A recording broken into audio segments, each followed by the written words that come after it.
অনৈতিক প্রচার ডক্টর খলিলের বিপক্ষে এটা আমি চরম নিন্দা করি এবং আমি মনে করি এইসব বামপন্থী এরা অশিক্ষিত, অযোগ্য এবং এটা একটা হালকা সস্তা নৈতিকতার ধারণা সামনে এনে ওই আগেকার পুরনো খেলা মার্কিন যুক্তরাষ্ট্র, তারপর পুঁজিবাদ, তারপরে এইসবকে দায়ী করা।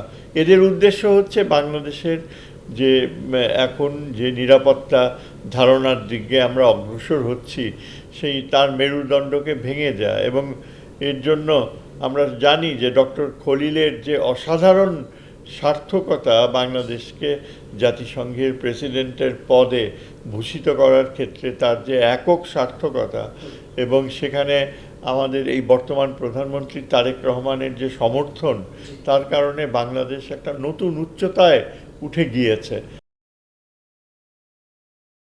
চুক্তির পেছনে ডক্টর ইউনূস বা ডক্টর খলিলের স্বার্থ ছিল বলে কেউ কেউ অভিযোগ করে, আপনার মন্তব্য কি?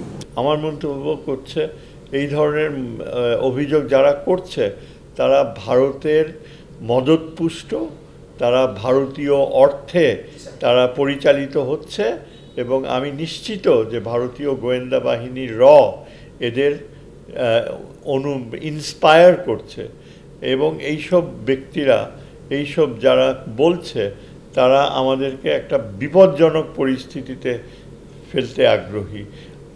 আমার মনে হয় এটা মনে রাখতে হবে যে এই একই গোষ্ঠী আমাদের যে বিরোধী দল গড়ে উঠেছে ধর্মীয় ভিত্তিক জামাতে ইসলামের সাথে ছাত্রদের, প্রাক্তন ছাত্র নেতৃত্ব যোগ দিয়ে যে অসাধারণ শক্তি তৈরি করেছে সেটাকে একই ভাষায় তারা হেয় করতে চেষ্টা করে।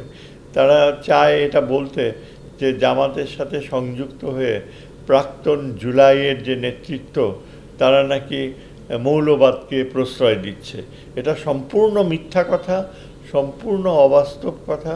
আমি মনে করি যে প্রাক্তন ছাত্র নেতৃত্ব যারা জামাতের সাথে যোগ দিয়ে এখন বর্তমান পার্লামেন্টে বসার সুযোগ করেছে তারাই কিন্তু বিরোধিতার মেরুদণ্ড।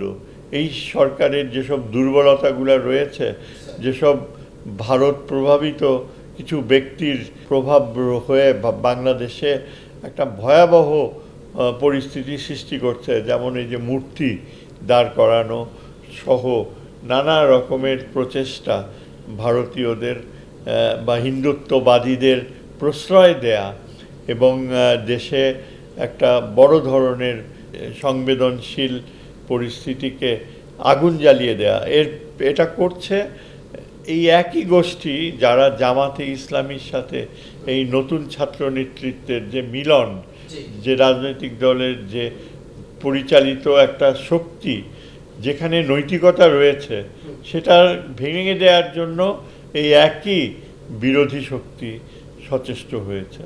ডক্টর খলিল জাতিসংঘের সভাপতি নির্বাচিত হয়েছেন, বামপন্থীরা সিআইএর এজেন্ট মনে করছে, আসলে কতখানি সত্য?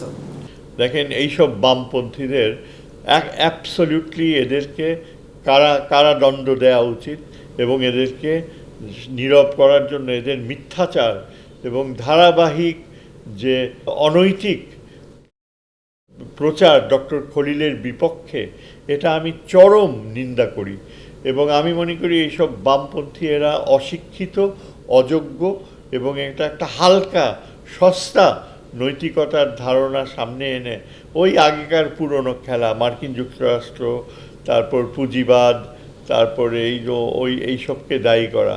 এদের উদ্দেশ্য হচ্ছে বাংলাদেশের যে এখন যে নিরাপত্তা ধারণার দিকে আমরা অগ্রসর হচ্ছি সেই তার মেরুদণ্ডকে ভেঙে যায় এবং এর জন্য আমরা জানি যে ডক্টর খলিলের যে অসাধারণ সার্থকতা বাংলাদেশকে জাতিসংঘের প্রেসিডেন্টের পদে ভূষিত করার ক্ষেত্রে তার যে একক সার্থকতা এবং সেখানে আমাদের এই বর্তমান প্রধানমন্ত্রী তারেক রহমানের যে সমর্থন, তার কারণে বাংলাদেশ একটা নতুন উচ্চতায় উঠে গিয়েছে। আন্তর্জাতিক ক্ষেত্রে একটা দেশ যা মাত্র ৩-৪ বছর আগে যেই দেশটাকে ব্যর্থ রাষ্ট্র বলা হতো, যে দেশের অবৈধ গণহত্যাকারী প্রধানমন্ত্রী আন্তর্জাতিক আদালতে তার বিচারের ব্যবস্থা হচ্ছিল, সেই দেশ এখন মাত্র 2-3 বছরের ভিতরে আন্তর্জাতিক সমর্থন, আন্তর্জাতিক গ্রহণযোগ্যতা এবং জাতিসংঘে নেতৃত্ব দেওয়ার সমর্থন অর্জন করেছে একটা অত্যন্ত জটিল ভোটাভুটির মাধ্যমে। এবং তার জন্য আমি ডক্টর খলিলকেই সবচেয়ে বেশি ক্রেডিট ও ও কংগ্রেচুলেশনস জানাই। এবং আমি ওই বামপন্থী ও আওয়ামী চিন্তাধারার এইসব পাষণ্ড, এরা ষড়যন্ত্রকারী, এদেরকে অ্যাবসলিউটলি আইসোলেট করে এদেরকে গণবিরোধী শত্রু হিসাবে চিহ্নিত করাকে আমি সমর্থন দেই।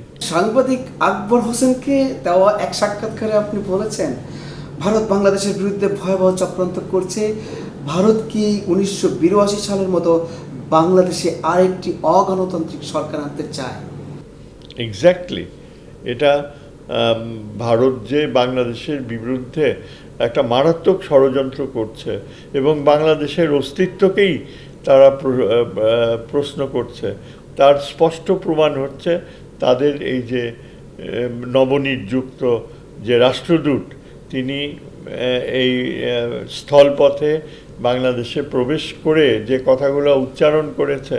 আমি অত্যন্ত আনন্দিত যে বাংলাদেশের জনগণ, বাংলাদেশের যে বর্তমান সরকারের নেতৃত্ব, তারা এই তার উক্তিগুলিকে সম্পূর্ণ প্রত্যাখ্যান করেছে এবং বাংলাদেশের জনগোষ্ঠী এটা বুঝতে পেরেছে যে এটা অখণ্ড ভারতের তথাকথিত আরএসএসের যে ভবিষ্যৎধর্মী ধারণা, সেখানে বাংলাদেশকেই তারা প্রথম অন্তর্ভুক্ত করতে চায়, ষড়যন্ত্র করে। এবং হিন্দুত্ববাদী মোদী সরকার, বিজেপি এবং আরএসএস পরিচালিত তাদের যে নীল নকশা, ভারতের নীল নকশা, তার উদ্দেশ্য হচ্ছে বাংলাদেশকেই প্রথম আঘাত করা, অখণ্ড ভারতের ধারণার সাথে ভুক্ত করা। এবং এই ব্যাপারে আমাদের সম্পূর্ণ সজাগ থাকতে হবে, কেননা তারা বাংলাদেশের সার্বভৌমত্বকে এখন সরাসরি সরকারি পর্যায়ে চ্যালেঞ্জ করেছে। এবং এটা আমাদের বুঝতে হবে যে বাংলাদেশে লুকিয়ে থাকা যে ষড়যন্ত্রকারী এবং বিএনপির মধ্যে যেসব ভারতপ্রেমী রয়েছে, এদেরকে বেছে, এদেরকে বহিষ্কার করা, এদের বিচারের সম্মুখীন করা এখন আমাদের জন্য জরুরি। প্রধানমন্ত্রী ভারত সফরের আগে চীন সফরকে আপনি কিভাবে দেখছেন? এটা অবশ্যই যৌক্তিক এবং বাংলাদেশের সার্বভৌমত্বের অতি স্বাভাবিক। এটা আমাদের পররাষ্ট্রনীতির প্রতিফলন। ভারতে যেতে হবে এরকম কোনো কথা নাই। ভারতে যাওয়ার এই কথাগুলো, এই ধারণাগুলো, এগুলো সব ওই অবৈধ হাসিনা সরকারের 16 বছরের তো যে যে যে যে প্রচেষ্টা ছিল, তারই প্রতিফলন। কোন আইনে, কোন কারণে বাংলাদেশের নতুন প্রধানমন্ত্রী ভারতে যাবে, এটা মোটেও বোধগম্য নয়। আমাদের যে বিএনপি সরকার আগে ছিল, খালেদা জিয়া এবং তার আগে প্রেসিডেন্ট জিয়ার সরকার, তারা একদম সর্বাত্মকরণে চীনের সাথে বন্ধুত্ব করেছিল এবং মার্কিন যুক্তরাষ্ট্রকে প্রাধান্য দিয়েছিল। ভারত সবসময় তাদের চোখে সুস্পষ্টভাবে শত্রু রাষ্ট্র ছিল। ভারত এখনও একটা শত্রু রাষ্ট্র। এই শত্রু রাষ্ট্রের ধারণাকে ধ্বংস করা বা এটাকে অযৌক্তিক করার জন্যই ভারতপ্রেমীরা এই ধরনের কথা বলে যে প্রধানমন্ত্রীকে ভারতে যেতে হবে। আমি অত্যন্ত আনন্দিত যে ভারতের আসল চেহারা প্রধানমন্ত্রীর কাছে ফুটে উঠেছে এবং আমরা দেখতে পাচ্ছি যে এই সরকারের নেতৃত্ব এখন একটা প্রধানমন্ত্রী ক্লিয়ারলি বুঝতে পারছে যে ভারত কতখানি বাংলাদেশের অস্তিত্ব ও সীমান্তকে অগ্রাহ্য করে। এবং আমি নিশ্চিত যে ভবিষ্যতে আমরা কখনো এভাবে কোনো যৌক্তিকতা দিব না এই ধরনের চিন্তাকে, যে ভারতেই যেতে হবে। ভারতে যাওয়া, একটা শত্রু রাষ্ট্রকে যাওয়া মানে আমাদের আত্মসম্মান বিসর্জন দেওয়া, একটা কদর রাজ্যে পরিণত হওয়া। এবং সেই বাস্তবতা কখনো আমরা দেখতে চাই না। এবং সেজন্যেই মালয়েশিয়া ও থেকে চীনে যাওয়াটা, এটাই আমার মনে হয় প্রধানমন্ত্রীর অত্যন্ত যৌক্তিক সিদ্ধান্ত।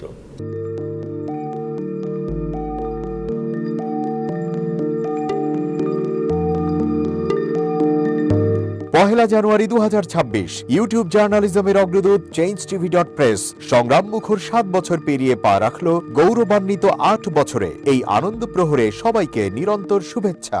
আমি নিজেকে ধন্যবাদ মনে করি, আমি সৌভাগ্যবান চেঞ্জ টিভির পক্ষ থেকে আমার সাক্ষাৎকার নেওয়ার জন্য তারা আসছেন এবং চেঞ্জ টিভি দীর্ঘ 8 বছর ধরে এই কাজগুলি করছে। আমি তারা অনেক ভালো কাজ করেছেন, দেশের মানুষের সুখ দুঃখের কথা প্রত্যক্ষ তুলে ধরছেন। আমার আশা থাকবে চেঞ্জ টিভি সামনের দিকে উত্তরোত্তর আরও সমৃদ্ধ হবে। একটাই শুধু আমাদেরকে উপদেশ দিতে চায় তাদের কাছে, সেটা হচ্ছে সত্য কথাটা মানুষের সামনে তুলে ধরা, মানুষের ভিতরে কি চায় তাদেরটা তুলে ধরা, মানুষের প্রত্যাশা তুলে ধরা এবং মানুষের মধ্যে এই যে দেশাত্মবোধটা এবং সত্যবাদীটা এটা জাগরণ করে চেঞ্জ টিভির সামনের দিকে এগিয়ে যাবে। এবং যারা দেশের কথা চিন্তা করে এবং দলমত নির্বিশেষে যে লোকগুলো আছে তারা দেশের কথা চিন্তা করে, দেশের উন্নয়নের কথা চিন্তা করে, কোনো পক্ষপাতিত্ব করে না, তাদের বক্তব্য দেশের মানুষের তুলে ধরা, এই কাজগুলি সামনে এগিয়ে নিয়ে যাবে, এটা আমার প্রত্যাশা। অনেক ধন্যবাদ আপনাদেরকে, দেশবাসীকে, দেশবাসী পক্ষে সবাইকে আমি ধন্যবাদ জানাচ্ছি। change.tv.press এক ফোঁটা হলুদ নেই।